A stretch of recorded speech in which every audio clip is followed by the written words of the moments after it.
بسم اللہ الرحمن الرحیم. خاتون حضرات، تختر عباس کا سلام پہنچے. ہم سارے لوگ دنیا کے کسی بھی حصے میں ہوں، کسی بھی عمر میں ہوں، بہت آئیڈیل نہیں ہوتے، پر ہم بہتر ہونے کے آرزو مند ضرور ہوتے ہیں. اور جس کے اندر جتنی آرزو زیادہ ہو، جتنی خواہش زیادہ ہو، اتنے آنے والے دنوں میں وہ بہتر اور بہترین ہو جاتا ہے. میں کبھی کبھی سوچتا ہوں کہ انسانوں کے اندر اتنا زہر کہاں سے آتا ہے. ویسے معاف کیجیے گا، یہ زہر مردوں کے اندر نسبتاً کم ہوتا ہے. آپ نے بہت کم دیکھا ہوگا کہ کسی گھر میں شادی ہونے والی ہو اور مرد اپنے بیٹے کو بتا رہا ہو کہ جب تمہاری بیوی آئے تو اس کو دبا کے رکھنا اور اس کو بڑا صحیح کر کے رکھنا، سختی کے ساتھ رکھنا، وہ سر پہ نہیں چڑھانا. کوئی مرد، شاید کوئی معدود چند 100 میں سے ایک آدھ ایسا دانہ نکل آئے گا جو کرے گا، لیکن 99% عورتیں یہ کیوں کرتی ہیں؟ اور یہ وہ عورتیں ہوتی ہیں کہ جب یہ بیٹھیں ہیں تو بیٹھ کے گلے شکوے پہاڑ ہوتے ہیں ان کے پاس کہ ان کی ساس نے یہ کیا، ان کی نندوں نے یہ کیا، ان کے جیٹھوں نے یہ کیا. پر جب اپنے بیٹے کی باری آتی ہے تو اس ظلم کو اور اس سے بدترین رویے کو یہ 2 سے ضرب دے دیتی ہیں، سم ٹائم 4 سے ضرب دے دیتی ہیں، حالانکہ اس وقت انہیں تقسیم کرنا چاہیے. ابھی حال ہی میں ایک والد صاحب میرے پاس تشریف لائے، ایسا دکھی والد، یعنی اس کا چہرہ اور اس کے لفظ بالکل ٹوٹ کے گر رہے تھے. اس نے کہا میری 5 بیٹیاں ہیں اور 5 بیٹیوں کو میں نے ایسے محبت سے پالا، اپنے بخت سمجھ کے پالا کہ اللہ نے بیٹا نہیں دیا تو ٹھیک ہے، میں انہی کے ساتھ پیار کروں گا. اچھا پڑھایا لکھایا، اور جو سب سے آخری ہے وہ میرا بیٹا ہے 5واں، اور وہ انجینئر ہے. پھر انہوں نے کہا کہ ابھی حال ہی میں اس کی پوسٹنگ ہوئی ہے، وہ SDO بن گیا ہے. تو گھر میں سب سے پہلے اسی کی شادی کا ڈول ڈالا گیا. جب ہم اس کے رشتے کے لیے گئے تو میری بیوی نے اور میں نے، ہم دونوں نے مل کے کہا اپنی اس ہونے والی بہو کے والدین سے کہ ہم اس کو اپنے بیٹی کے طور پہ رکھیں گے، اور ہماری یہ بہو نہیں ہوگی. چونکہ اللہ نے ہم کو بیٹیاں دی ہیں زیادہ، تو ہمیں بیٹیوں کو پالنے کا سلیقہ آتا ہے، کرینہ آتا ہے، اور ہم اس کو بہت مان سے اور شوق سے رکھیں گے. پھر اس نے کہا کہ ان کا نکاح ہو گیا. ابھی رخصتی اس دسمبر کے آخری دنوں میں متوقع تھی، لیکن وہ رخصتی اب کبھی نہیں ہو سکے گی، اس لیے کہ 2 ہفتے پہلے اس بچی نے اور اس کے والدین نے خلا لے لیا ہے. اور یہ سارا کام 1 ہفتے کے اندر اندر ہوا، اور اس کی بنیاد قریباً 1 ماہ. اور انہوں نے کہا میں چونکہ گواہ ہوں اور میں اپنے گھر میں یہ بات کر کے نہ نکو بن سکتا ہوں اور نہ وہاں سے ارریلیونٹ ہو سکتا ہوں کہ میری بیوی نے اور میری بڑی بیٹیوں نے باقاعدہ طے کر کے اپنے بھائی کو بٹھایا اور اس کو کہا کہ بے شک تمہاری بیوی، تمہاری اس وقت ان کا نکاح ہو چکا تھا، اب تم اس کو لے آؤ گے، اور لانے کے بعد یہ یاد رکھنا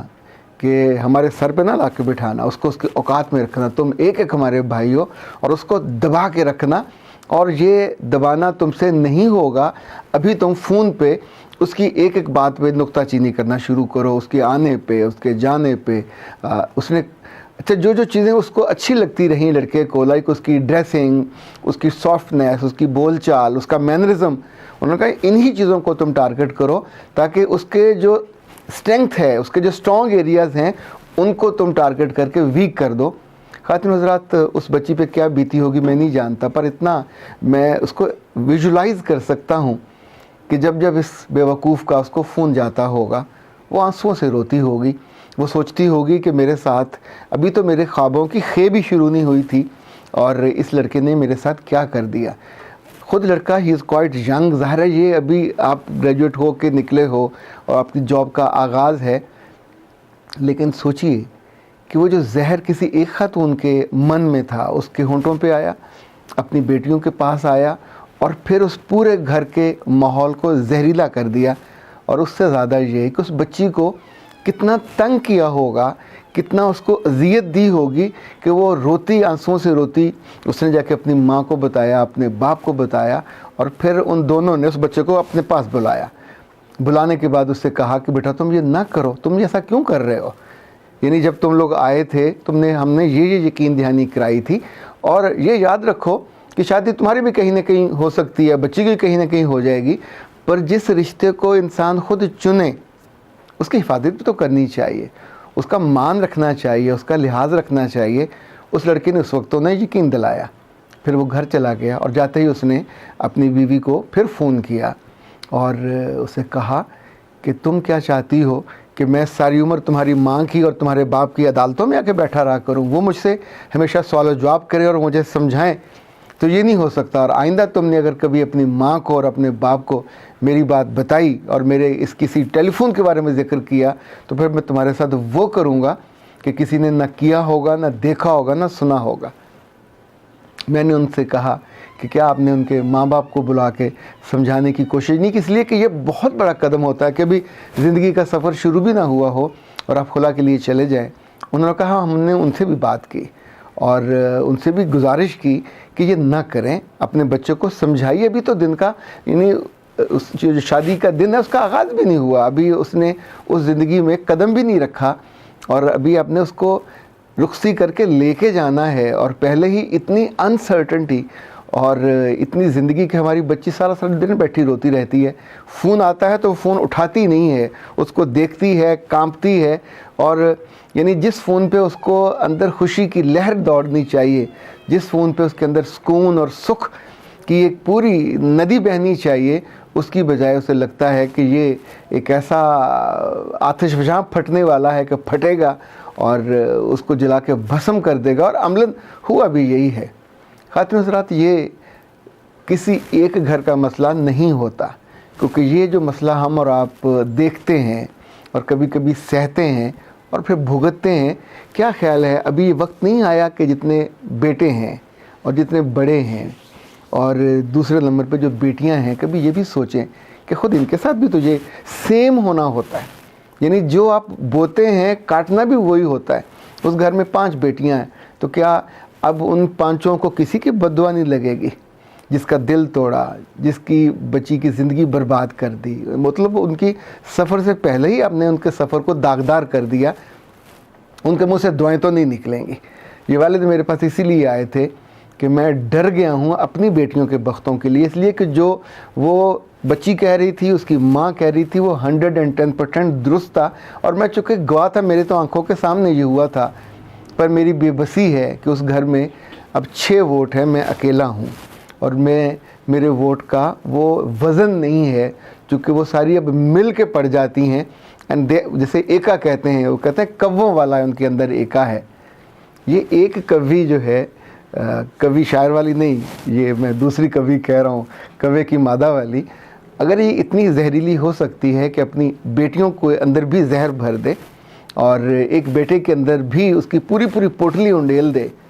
تو سوچیے زندگی کس کی برباد ہوگی۔ یعنی جس کو آپ تھریٹ کر رہے تھے، جس کو آپ ٹونٹ کر رہے تھے، جس کو آپ ٹائٹ کر رہے تھے، اوکے اس نے تو عقل مندی کی، آپ سے جان چھڑا لی، لیکن کیا اس بوئے کے جتنے کانٹے ہیں اب آپ کی بیٹیوں کو بھی کاٹنے پڑیں گے، اور وہ جو لڑکا ہے اس کے لیے بھی زندگی اتنی آسان نہیں رہے گی، اس لیے کہ ایک داغ اس پہ بھی لگا ہے۔ He is enable to manage a new family life, اور اسے نہ لحاظ کرنا آیا، نہ خیال کرنا آیا، نہ ہی لاڈ کرنا آیا، اور ایک وہ لائی لگ کی طرح اس نے اپنی زندگی کا سفر شروع ہونے سے پہلے ہی کھوٹا کر لیا۔ اس پہ میرا خیال ہے اب وقت آ گیا ہے کہ ہمیں اپنے گھروں میں، اپنے محفلوں میں، اپنی دوستوں میں، اور خاص طور پہ خواتین کو، کہ اے پیاری خواتین، ویسے مجھے معاف کیجیے گا، پیاری ہے نہیں ہے اس معاملے میں، اتنا زہر کہاں سے آپ کے اندر آتا ہے؟ اس زہر کی پوٹلیوں کو کیوں نہیں آپ اوپر سے گانٹھیں دے کے بند کر لیتے؟ ایک ایک گھر تباہ ہوتا ہے آپ کی وجہ سے، پھر یہ ظلم اور آگے سے آگے چلتا جاتا ہے، ضربیں کھاتا جاتا ہے۔ کبھی تو اس کو تقسیم کیجئے، کبھی تو اس کو ختم کرنے کا سوچئے۔ مردوں پہ الزام مت دکھائیے گا، مرد عام طور پہ خاتون کے آگے، وہ ماں ہو تو بھی بیچارہ جھک جاتا ہے، بیوی ہے پرانی اگر ہو جائے تو بھی بیچارہ مارا جاتا ہے۔ تو اس لیے یہاں باغیں آپ کے پاس ہیں زندگی کی، اس کو خوار کرنے کی اور خراب کرنے کی، تو بہتر ہے اس کو بریک لگائیے، تھوڑا طرز عمل بہتر کیجیے تاکہ زندگی بہتر ہو سکے، لوگوں کی بیٹیاں اور بیٹے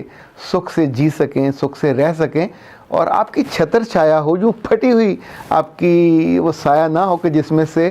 زیادتی اور بغض کے جو کرنیں ہیں وہ آ کے اس کو جھلساتی رہیں۔ اختر عباس کو اجازت دیجیے، السلام علیکم۔